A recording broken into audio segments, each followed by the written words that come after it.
नमस्कार। जैसा कि आज सुबह मैंने आपको सूचित किया था, बताया था, आज मैं आपको इंदौर के एक चर्चित मुकदमे के बहाने दादा की एक अच्छी कहानी सुना रहा हूँ। इंदौर का किस्सा, जैसा कि कल मैंने संकेत दिया था, बड़ा वीआईपी लोगों से जुड़ा हुआ था। 2019 की बात है। इंदौर विधानसभा 3 के तत्कालीन विधायक आकाश विजयवर्गीय, जो कि कैलाश विजयवर्गीय जी के बेटे हैं। कैलाश विजयवर्गीय जी का नाम ही पर्याप्त है, वो कितने भारी भरकम आदमी राजनीति में, और उनकी कुंडली में जरूर कोई दुष्ट ग्रह बैठा हुआ है, वरना वो भी मध्य प्रदेश का मुख्यमंत्री होते। तो कैलाश भाई के बेटे आकाश विजयवर्गीय की एक घटना थी मुकदमे में। 2019 में उन्होंने जोनल अफसर नगर निगम के धीरेन्द्र बायस की पिटाई क्रिकेट के बल्ले से कर दी थी, ऐसा कहा गया था, ऐसा अखबारों में छपा था। फैसला आ जाने के बाद में अब उसे कथित पिटाई कहना ज़्यादा अच्छा होगा। तो इस पिटाई को लेकर उस वक्त कांग्रेस सरकार थी, तो कांग्रेस सरकार कहने पर तो धीरेन्द्र बायस ने मुकदमा एफआईआर दर्ज की थी, मुकदमा चला था। 2022 से इस मामले में मुकदमे की सुनवाई शुरू हुई। तब तक वापस भाजपा की सरकार आ चुकी थी, तो सारे राजनीतिक समीकरण बदल बदल गए थे।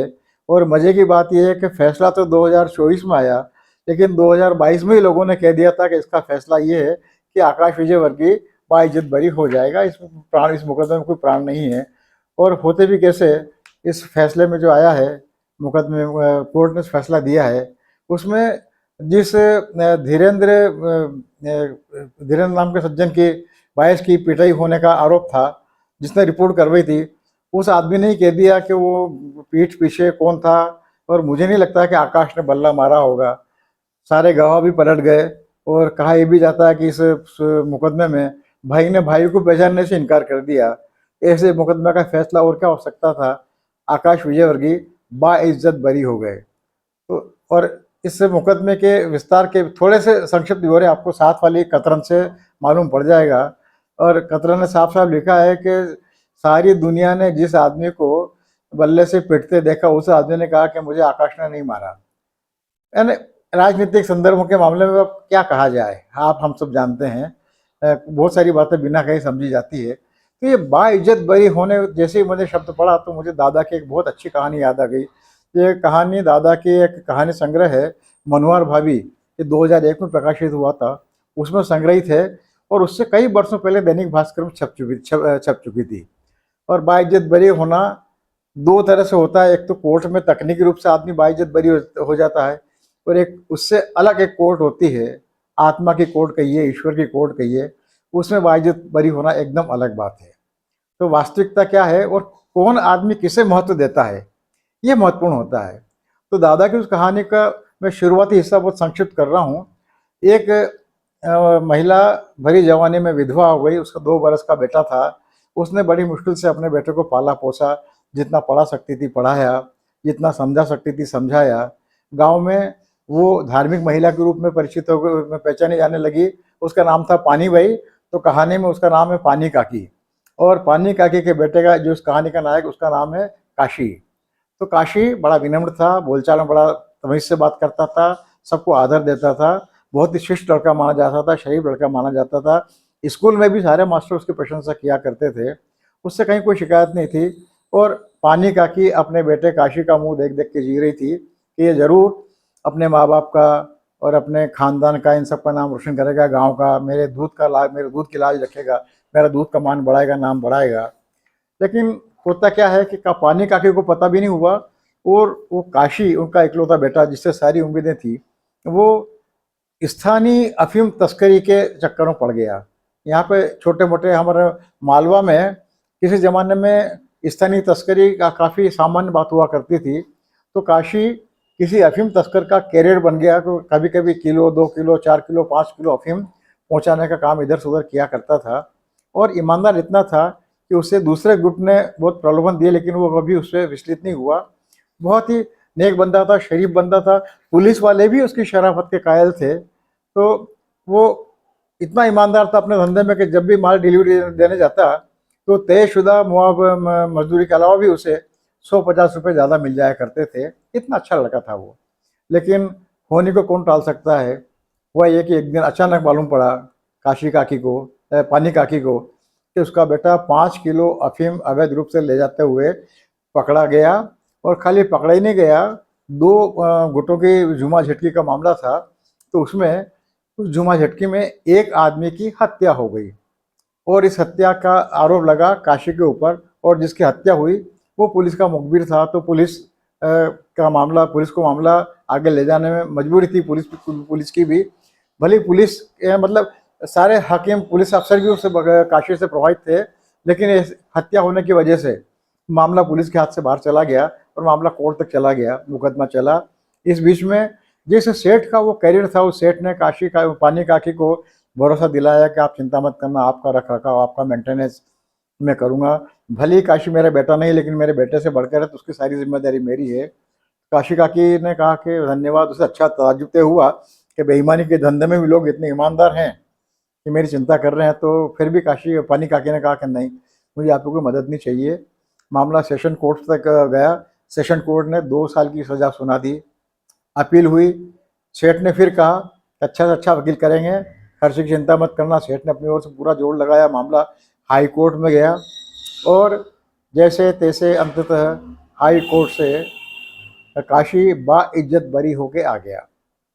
अब इसके बाद में दादा का लेखा आपको सुनाता हूँ, आप उस कहानी का आनंद अब लीजिए। काशी हाई कोर्ट से छूटकर अपने गांव आ रहा है, अपनी माँ के पास में।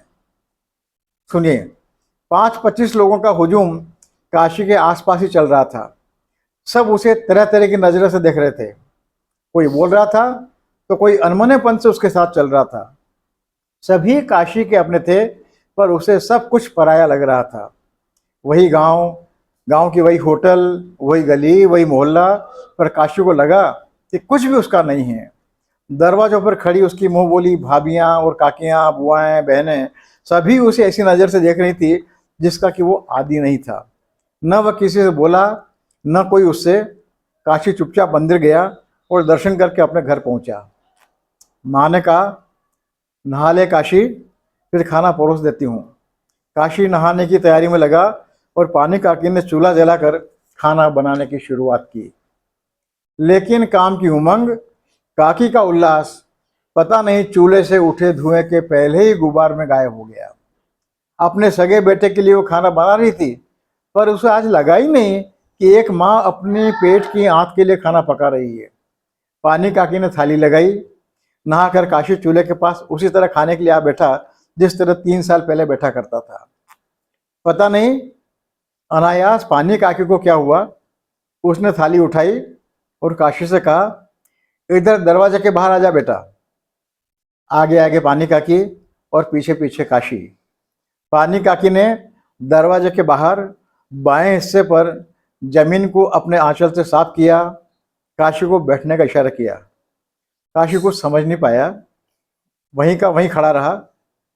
पड़ोस मोहल्ले के 2-4 लोग यूं ही इकट्ठे हो गए। माँ के हाथ में थाली है और बेटा खड़ा खड़ा देख रहा है। काशी बेटा थाली पकड़, पानी काकी ने पुचकारते हुए कहा। काकी की आंखें छलछला रही थी।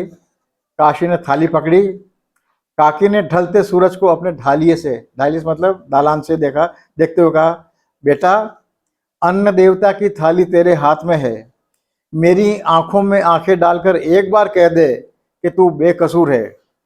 मैं तेरी माँ हूँ। ये देख, मेरा आंचल आज आंसू से ही नहीं दूध से भी गीला है। तू मौत के मुंह से वापस आया है मेरे काशी, पर किसी एक माँ का एक जवान बेटा दुनिया से चला भी गया है। कोरट की बात कोरट में खत्म हो गई। माँ की कोरट भगवान की कोरट से बड़ी होती है। जो भी बोलना हो मेरी आंखों में आंखें डालकर बोल दे बेटा, मैं मान लूंगी। लेकिन तेरी पलक भी अगर झपकती है तो मेरा दूध सूख जाएगा। वहाँ जज साहब बोले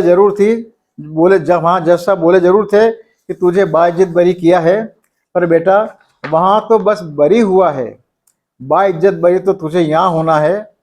तेरे हाथ में अन्न भगवान है और तू माँ की कोरट में खड़ा है। बेटा ये मेरे दूध का सवाल है, बोल। तेरा मन देवता आज जो भी बोल देगा मैं उसे मान लूंगी। मुझे भरोसा है बेटा कि मेरा दूध झूठ नहीं बोलेगा। सूरज नारायण अपने घर जा रहे हैं और तेरे हाथ में अन्न की थाली है और सामने माँ। बोल। काशी आंसुओं से तर हो चुका था, हाथ की थाली छूटने को थी।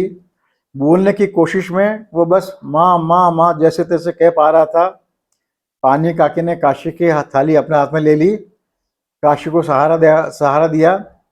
काकी ने देखा काशी की पलकें ऊपर उठ नहीं पा रही हैं, वो बोल नहीं पा रहा है। पानी काकी ने काशी को वहीं जमीन पर बैठाया, उसके सर पर हाथ फिराते हुए कहा, तेरी नजरें से माल नहीं मिल रही, तेरी नजरें माल से नहीं मिल रही है, कोई चोर तेरी आंखों में उतर आया है। कोई बात नहीं बेटा, जब तक मैं यहाँ हूँ, जब तक मैं जिंदा हूँ, जब भी तुझे भूख लगे रोटी मांग लेना।